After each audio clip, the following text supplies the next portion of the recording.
Good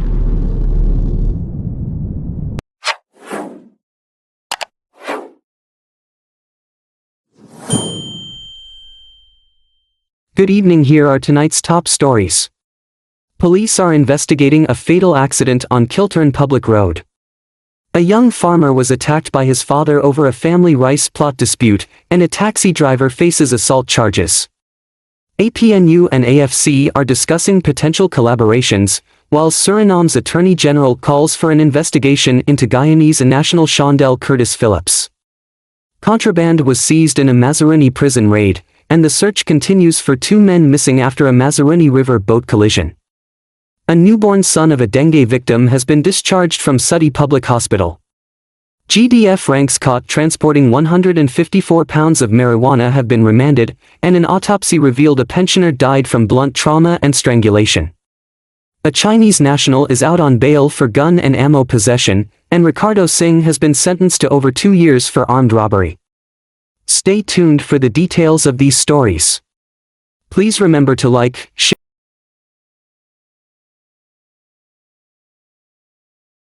Autopsy reveals pensioner died from blunt trauma to head and strangulation.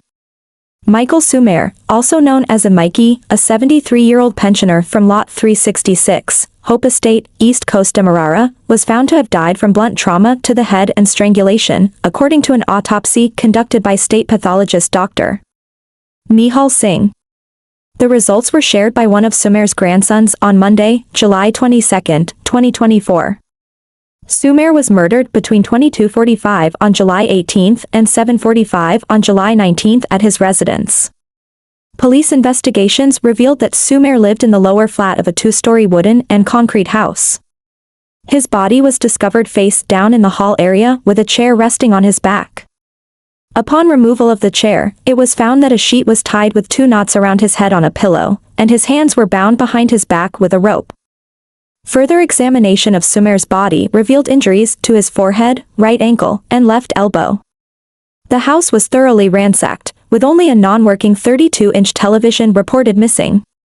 Emergency medical technicians, EMT, led by a doctor from the Clonbrook Health Center, arrived and pronounced Sumer dead at the scene. The investigation into the murder is ongoing, with authorities urging anyone with information to come forward.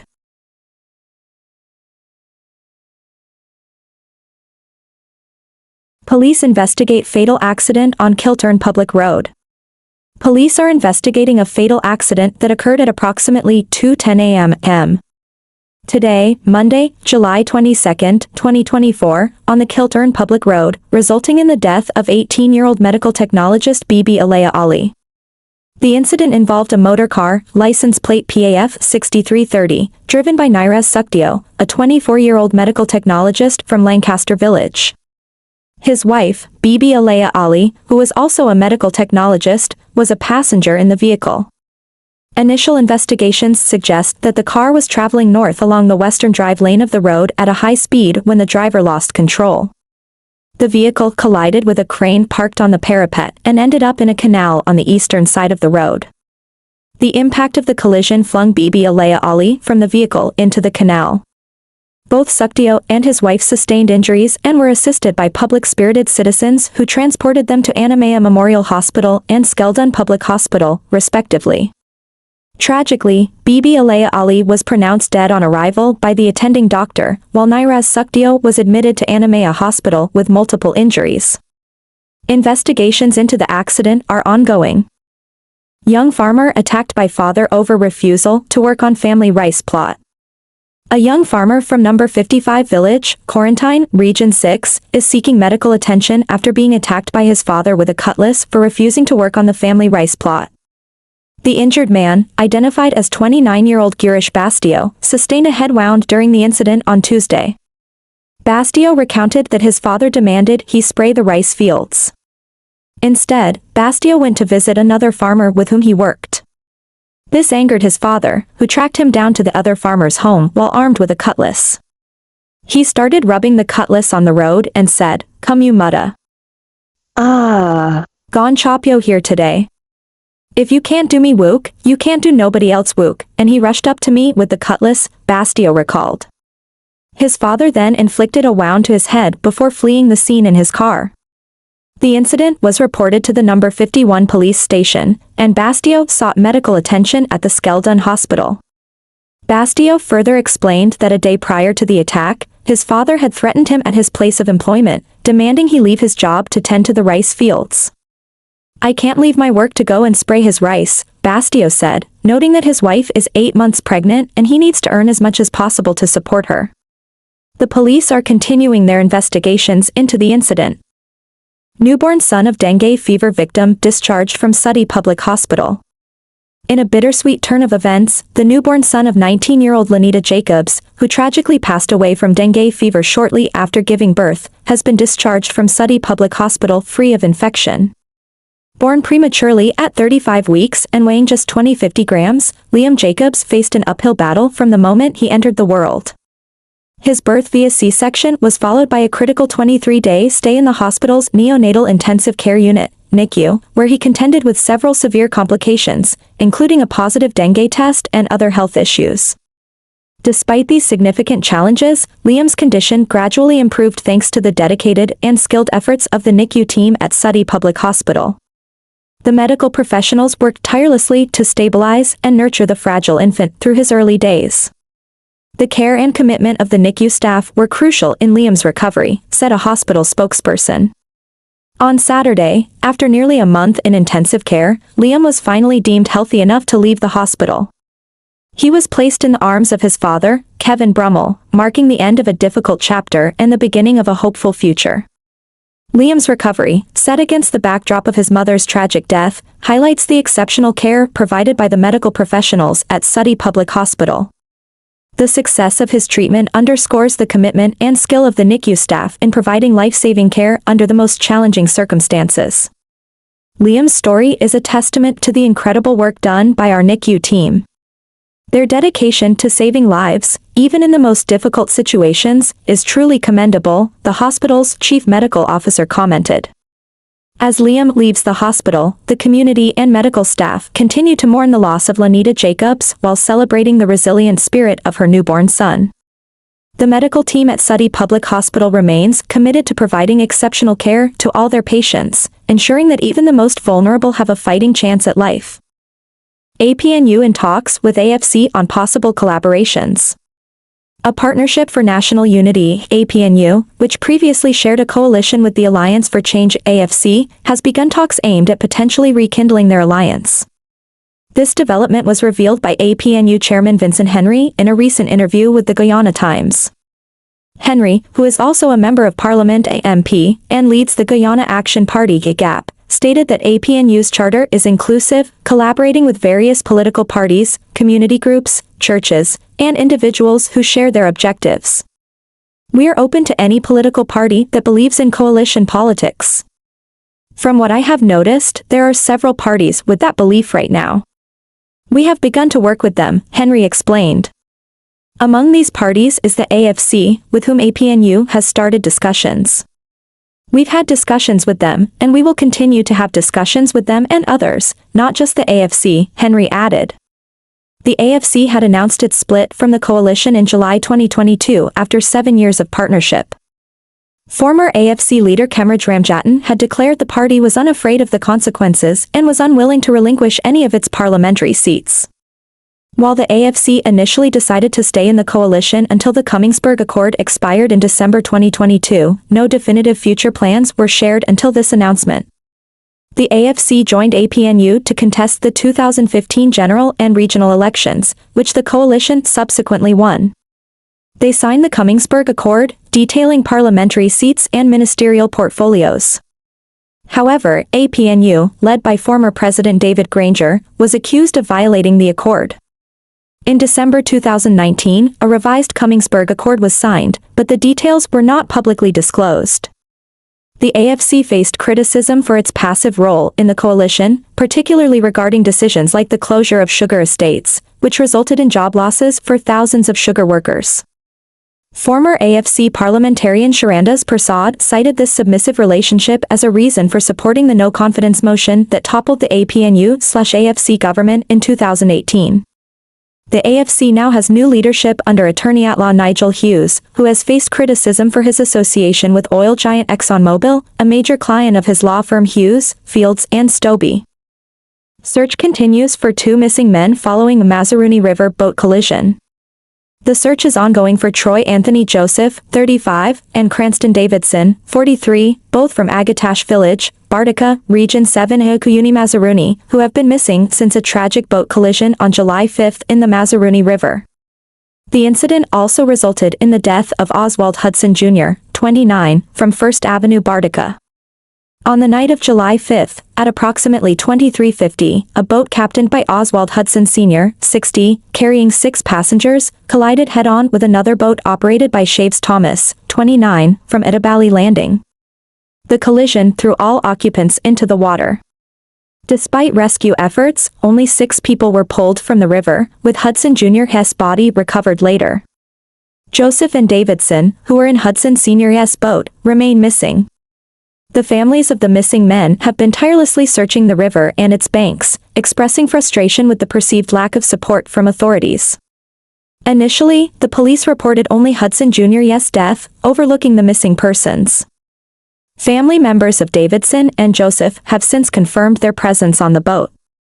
They said they were going to come back to look for the boat because someone said they saw the boat, but I didn't see them come back or we didn't hear anything from them, said Davidson's sister, Felicia Edwards. Edwards further reported that on Friday, July 19, the boat captained by Hudson Sr. was found with the help of a man from Suriname using a scanner, marking the location with a yellow bottle. Despite finding the boat, there has been no trace of Davidson and Joseph. Authorities' response. The Maritime Administration, MARID, and police ranks joined family members in the search. The police force stated that on July 6, 9, and 10, searches were conducted in the Mazaruni and Essequibo rivers but yielded no results. Another team returned on Monday to assist family members in their search efforts. Shaves Thomas, the driver of the other boat involved in the collision, was arrested but later placed on bail as investigations continue. They brought out the boat driver and they said they were going to lock him up. We were later told that he was arrested and placed on bail, Edwards added. The families of the missing men continue to appeal for more comprehensive search operations and greater transparency from the police and other involved agencies. The prolonged uncertainty has left the families in a state of anguish. There is still no trace of Davidson and Joseph, leaving their families in a state of anguish and uncertainty, Edwards said. Authorities are urged to intensify their search efforts and provide continuous updates to the families and the public. Ricardo Singh sentenced to over 2 years for armed robbery. Ricardo Singh, a 24-year-old resident of Onderneming/Sandpit, Essequibo Coast, appeared before His Worship Mr. Tariq Muhammad today, charged with armed robbery under Section 222(c) of the Criminal Law Offences Act, Chapter 801. Singh was found guilty of the offense committed on January 25, 2024, at Sandhill Back Dam, targeting Mohammed Azam Shadiak, also known as a Muslim. Following his guilty plea, Singh was sentenced to 2 years and 3 months imprisonment. Contraband seized in Mazaruni prison raid. A recent raid in a condemned section of the Mazaruni prison led to the discovery of several contraband items, including 12 improvised weapons. The joint search operation, conducted on Thursday, involved 10 ranks from the Bartica police station and several prison officers. The contraband items seized included 4 cellular phones, 1 cell phone charger, 12 lighters, 12 improvised weapons. This raid follows a similar operation 2 months prior, during which 6 cellular phones, 6 lighters, 7 improvised weapons, and 1 pair of scissors were found. Increased security measures. Director of Prisons, Nick Elliott, has announced that additional security measures will be implemented to curb the influx of contraband into prisons. Measures include restricted movement, limiting movement near prison locations. Stop and search exercises, conducting searches on individuals near prison facilities. Warning signs, erecting signs at strategic points outside prisons to deter the smuggling of contraband. Director Elliott emphasized the importance of public safety within the prison system and pledged to take strict actions against corrupt prison officers, family members, and friends of inmates involved in illegal activities. Statement from the Director of Prisons. Public safety is a key component of the prison system, and all efforts will be made to achieve such a task, Elliott stated, indicating a no-tolerance approach towards those breaking the law. The Guyana Prison Service as GPS is committed to maintaining order and safety within its facilities and ensuring that all measures are taken to prevent the smuggling of contraband items. Chinese national gets bail for gun/ammo possession charge.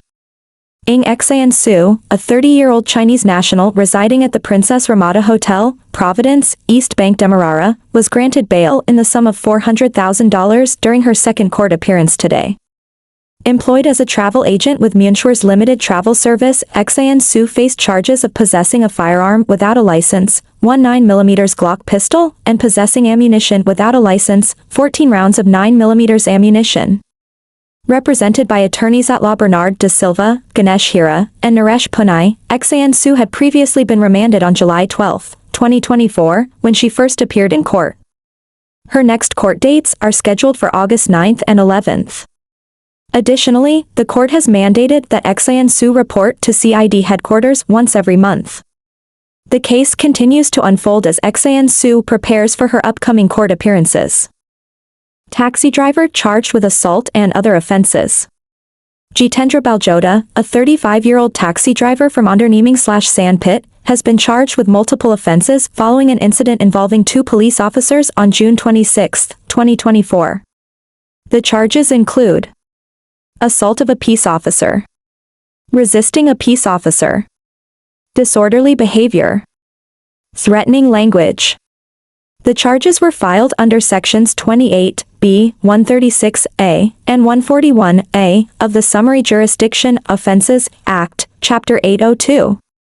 The case was heard on July 19, 2024, at the Sudhi Magistrates Court before Her Worship Tamika Clark. Baljota pleaded not guilty to all charges. Bail was set at $35,000 each for the assault and resisting a peace officer charges and $10,000 each for the threatening language and disorderly behavior charges. The case has been adjourned to August 9, 2024, for the disclosure of statements. Attorney General of Suriname requests investigation into Guyanese national Shondell Curtis Phillips. The Attorney General at the Court of Justice in Suriname has called for an investigation into Shondell Curtis Phillips, a 52-year-old Guyanese man accused of violating Suriname's Narcotics Act and participating in a criminal organization. Reports from Suriname suggest that Phillips holds a leadership role within the criminal organization and is wanted in connection with several drug-related cases. Recently, Phillips had been hiding in an apartment located at 39 AG Ellislan in Paramaribo. Authorities believe he may attempt to flee to Guyana or may already be in Guyana. Suriname authorities are urging anyone with information about Phillips' whereabouts to contact the Narcotics Brigade at 404-866 or the Command Center, CC, at 115. Individuals can also report to the nearest police station. How you can help. Narcotics Brigade, 404-866. Command Center, CC 115. Nearest police station, report any information. Suriname's law enforcement is intensifying efforts to locate Phillips and bring him to justice. Public cooperation is critical in ensuring that he is apprehended promptly. GDF ranks caught transporting 154 pounds of marijuana in military vehicle remanded to prison. Staff Sergeant Adissa Higgins of Burjag Housing Scheme, Linden, and Sergeant Calvis Sam, 31, of Area R, Turkian, Greater Georgetown, were remanded to prison after appearing before Magistrate Sunil Scarce. Both men were represented by attorneys at law Bernard De Silva and Patrice Henry. The arrests stem from a joint intelligence operation conducted by the Special Branch and Regional Division 4B of the Guyana Police Force at 3:45 HRS last Thursday. The two ranks, stationed at GDF's Camp Guyana headquarters, were intercepted in a military vehicle, DFB 1786, along the Coverden Public Road, East Bank Demerara, near the Prairie Hotel. During the vehicle search, authorities discovered 22 bulky bags containing leaves, seeds, and stems suspected to be cannabis. The total weight of the seized narcotics amounted to 154 pounds. Both men were informed of the offense of trafficking in narcotics, cautioned, arrested, and taken to the Regional Police Division for B headquarters. This incident underscores the ongoing efforts by law enforcement agencies to combat drug trafficking, even when it involves members of the military. The case will continue as the investigation progresses.